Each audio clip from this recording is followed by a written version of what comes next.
karena psikotik ya. Ya karena psikotik ya psikotik. Kemudian beberapa depresi itu saat ini banyak dipengaruhi karena penggunaan zat.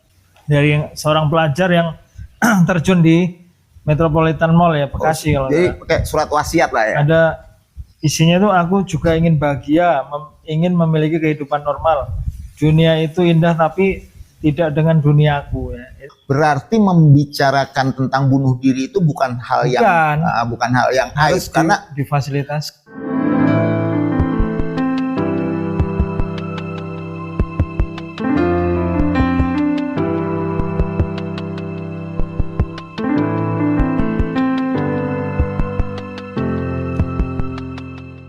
Bismillahirrahmanirrahim. Assalamualaikum warahmatullahi wabarakatuh. Masih bersama kita di Dialog Kesehatan dan saat ini kita juga masih di Studio Alam Panti Rehabilitasi Gangguan Jiwa dan Narkoba Wisma Ataraxis.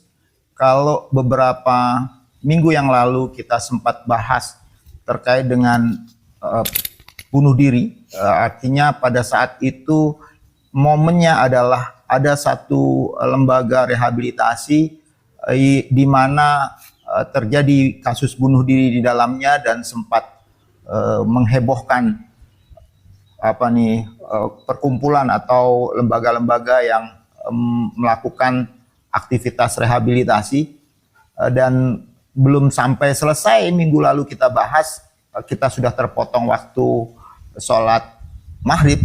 Kali ini kita akan lanjutkan bahasan kita terkait dengan bunuh diri. Dan memang bukan hal yang ringan terkait dengan bunuh diri ini.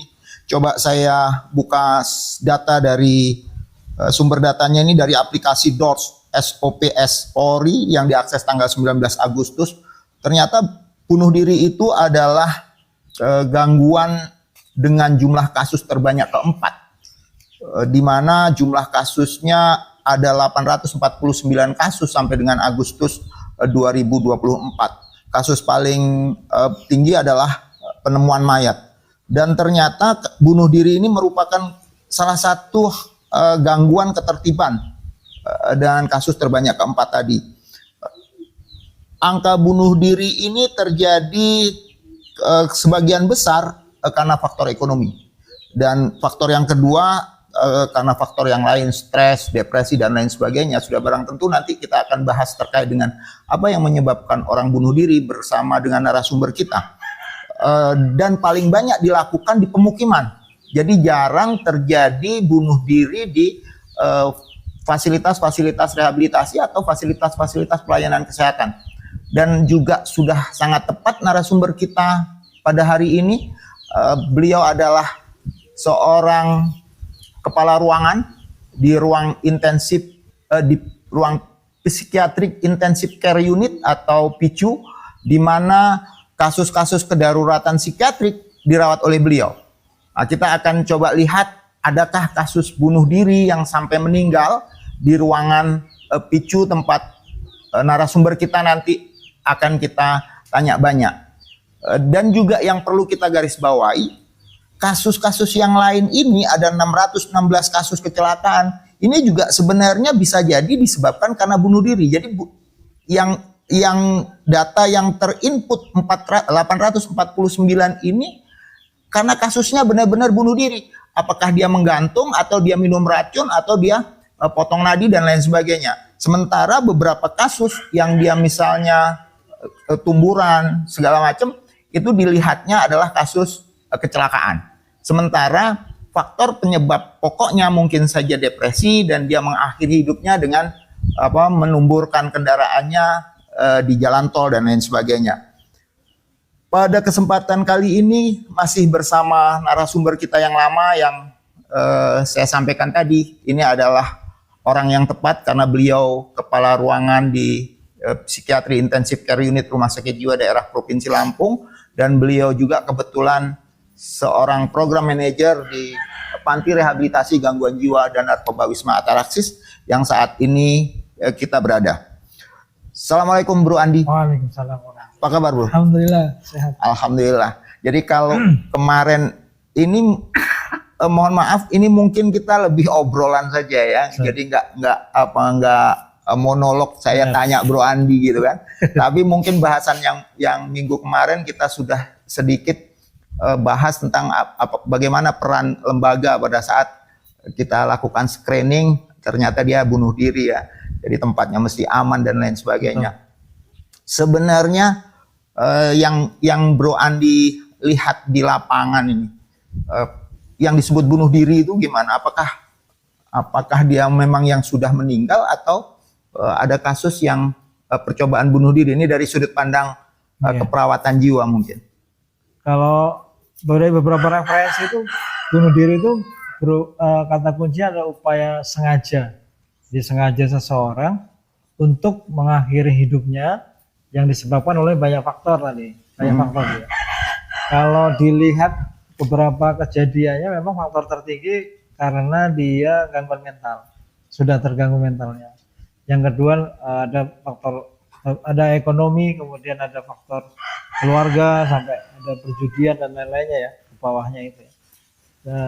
Tapi paling erat kaitannya sebenarnya ada karena gangguan mental kalau lihat dari surveinya itu sih. Tapi yang terjadi di lapangan ini ya tadi yang saat ini besar banget karena depresi. Ya, bahkan kemarin ada beberapa momen beberapa tahun sebelum ke belakang itu ada Hari Kesehatan Jiwa, itu temanya untuk bagaimana untuk mengatasi depresi dan mencegah bunuh diri. Ini menjadi sangat luar biasa sekali sih kalau kasusnya saat ini. Bahkan kayaknya ada peringatan Hari Bunuh Diri Internasional ya. Kayaknya ada. Tanggal 10 September kalau nggak salah. 10 September itu sampai diperingati Hari Pencegahan Bunuh Diri Internasional. Ini sungguh menarik. Di satu sisi kalau kita lihat tadi yang Bro Andi sampaikan bahwa tindakan yang disengaja oleh individu itu berarti upaya sengaja untuk mengakhiri hidup. Iya. Berarti yang dirawat di rumah sakit itu yang kasusnya masih percobaan bunuh diri. Ya, percobaan bunuh diri. Percobaan bunuh diri. Nah, yang tadi dengan gangguan mental itu ya memang upayanya itu mereka mengakhiri hidupnya, tapi ada beberapa kasus memang karena adanya halusinasi yang menyeluruh. Karena psikotik ya? Ya, karena psikotik. Ya, psikotik. Kemudian beberapa depresi itu saat ini banyak dipengaruhi karena penggunaan zat. Ini trennya sangat luar biasa saat ini ya. Dengan penggunaan zat kemudian timbul depresi, akhirnya timbul keinginan untuk bunuh diri. Dan saat ini juga banyak trennya juga karena terjerat pinjaman online. Itu kasusnya juga sudah cukup banyak ya. Cukup banyak. Dan ini saya tadi baca juga isi surat kejadiannya, update kayaknya 22 Oktober kemarin ini. Dari seorang pelajar yang terjun di Metropolitan Mall ya, Bekasi. Jadi pakai surat wasiat lah ya. Ada isinya tuh, aku juga ingin bahagia, ingin memiliki kehidupan normal. Dunia itu indah tapi tidak dengan duniaku ya. Ini artinya ada keputusasaan, ada suatu keinginan ya, keinginan bahwa dia ini pengen bahagia loh seperti anak yang lainnya, tapi saat ini dia tidak bahagia. Dunia itu indah tapi tidak dengan dunia dia. Artinya ada penderitaan yang pasti dirasakan sangat mendalam sampai dia tertuliskan, dan dalam perjalanan itu dia tidak menemukan mungkin sosok seseorang yang bisa sebagai membantu dia, kasih support, dukungan. Iya. Bahkan beberapa waktu yang lalu yang mahasiswa PPDS ya. Oh iya. Ya, di Semarang ya. Semarang itu juga luar biasa. Sampai sekarang masih viral. Sampai sekarang masih viral. Mungkin kasusnya juga jadi agak lebih panjang. Sementara ini seperti telur dan ayam. Kalau lihat mana yang duluan antara depresi dengan penggunaan zat misalnya, depresi dengan judi online dengan ekonomi yang carut merawut, depresi dan karena ekonomi ini, kalau kita mau lihat mana yang lebih duluan, kayaknya kayak telur sama ayam. Di satu sisi yang jauh lebih penting kayaknya bagaimana pembelajaran masyarakat untuk tetap sehat jiwa dengan mekanisme coping yang bagus harusnya ya. Mekanisme coping yang bagus itu.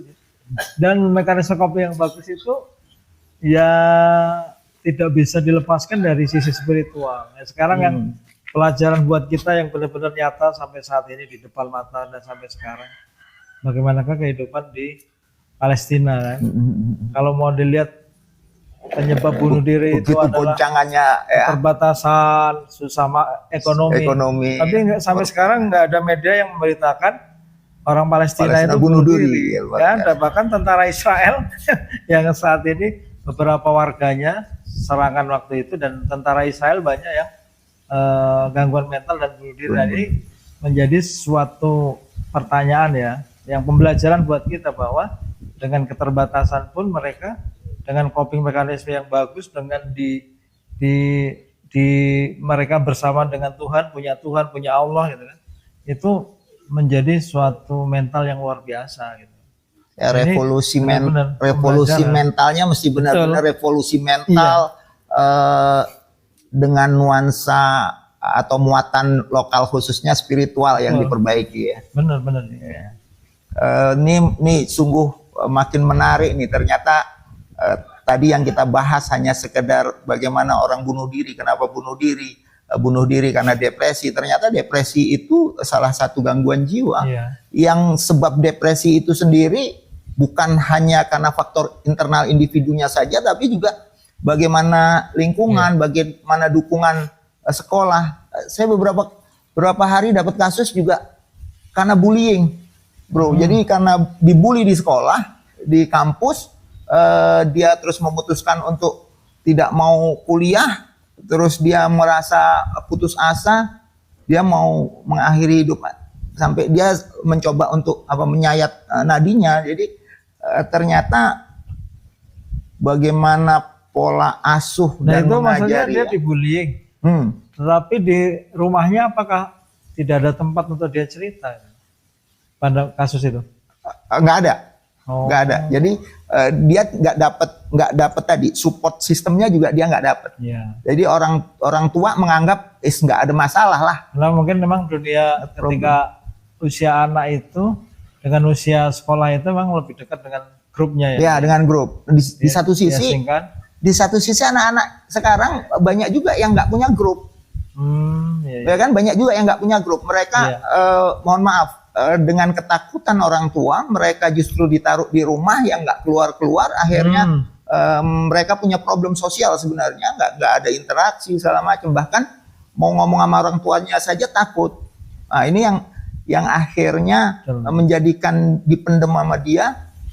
Terus muncul tuh merasa saya kok sendiri tadi, saya sebenarnya pengen hidup bahagia seperti orang, tapi kok itu nggak terjadi buat saya, dan saya mau memperolehnya di mana gitu kan.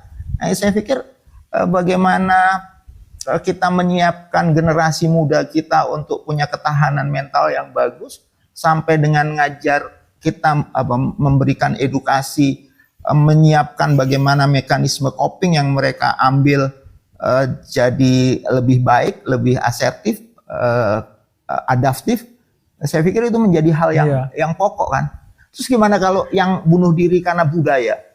Kalau di Jepang ya. Jepang ya, jadi budaya-budaya permisif, kemudian budaya-budaya yang dia mengandalkan ego. Ego itu artinya bahwa pencapaian saya saat ini itu karena saya, bukan karena Tuhan ya. Ya, ateis. Sekarang ada namanya agnostik. Agnostik itu juga sama, dia mengesampingkan Tuhan. Jadi mengesampingkan rasionalitas di atas agama tadi, ya di atasnya. Jadi begitu seseorang itu gagal, ya dia nggak ada lagi.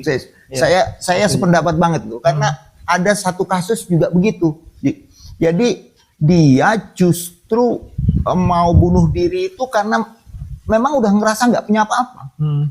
Di satu sisi kalau kita masih merasa punya Allah, punya Tuhan, maka bisa kita kembalikan kan. Berarti walaupun karena budaya, itu juga karena mekanisme coping yang nggak bagus ya. Seandainya sekarang ini ada terjadi, saya gagal memimpin sebuah perusahaan, terus saya mau bunuh diri, berarti ya depresi juga ya. Akhirnya udah kamikaze ya di Jepang. Kamikaze.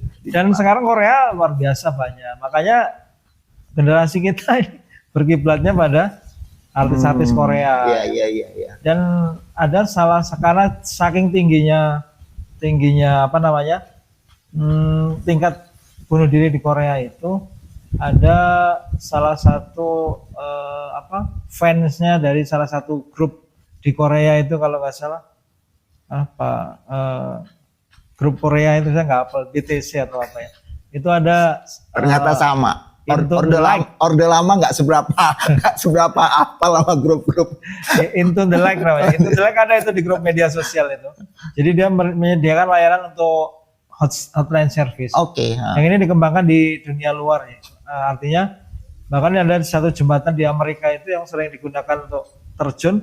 Saking seringnya orang terjun dari situ, ditulis di situ, kalau pengen bunuh diri hubungin nomor ini. Oke. Nah, ini rasanya kita perlu juga ya. Iya, karena dia sudah habis, dia coba padahal dia sebenarnya ya nggak bulat lah, pengen mati itu. Iya betul. Masih pengen tidak 100% lah. Ada pengen yang ambivalen ya. Ambivalen. Ada yang larang. Nah, ketika dia menghubungi nomor itu, ya dia di situ seorang konselor bisa ventilasi dulu lah. Apa yang dirasakan, kenapa pengen bunuh diri, sampai ventilasi kan udah mulai reda kan. Berarti membicarakan tentang bunuh diri itu bukan hal yang aib, karena difasilitasi. Karena beberapa masyarakat beranggapan bahwa dengan membicarakan bunuh diri itu justru ngajarin orang untuk bunuh diri. Ternyata enggak nih, ini juga mitos. Ternyata membicarakan kasus bunuh diri itu justru bagaimana kita memberikan kesempatan ventilasi atau si klien orang itu bisa mengeluarkan unek-uneknya. Dan ternyata menunda 40 menit dengan ngomong aja bisa mencegah terjadinya bunuh diri. Tema bunuh diri tahun lalu kayaknya seperti itu. Iya. Jadi dengan kita hanya 40 menit kita bicara, maka bunuh dirinya bisa terhindarkan ya. Karena ventilasi tadi ya salah satunya. Setahu Bro Andi, di tempat kita sudah ada belum hotline service itu? Nah ini kayaknya belum dengar ya. Kalau saya lihat beberapa di media sosial, di Google itu ada layanan kayak Halodoc yang dia membahas, terus bawahnya ada. Itu pun ya nggak mudah untuk diakses maksudnya. Ya. Menurut saya nggak tahu, nanti mungkin ya kita pejabat yang berwenang itu bisa advokasi untuk layanan-layanan gawat daruratan itu bukan hanya untuk gawat darurat fisik. Oke, iya betul. Jadi 118-nya bisa layanan krisis. Keren ini. Layanan krisis. Ya. Ini sungguh sebenarnya luar biasa kalau memang di tempat kita di Provinsi Lampung yang tercinta ini belum ada hotline service-nya. Saya pikir perlu juga diinisiasi untuk kita ada hotline service untuk kasus bunuh diri. Hanya kan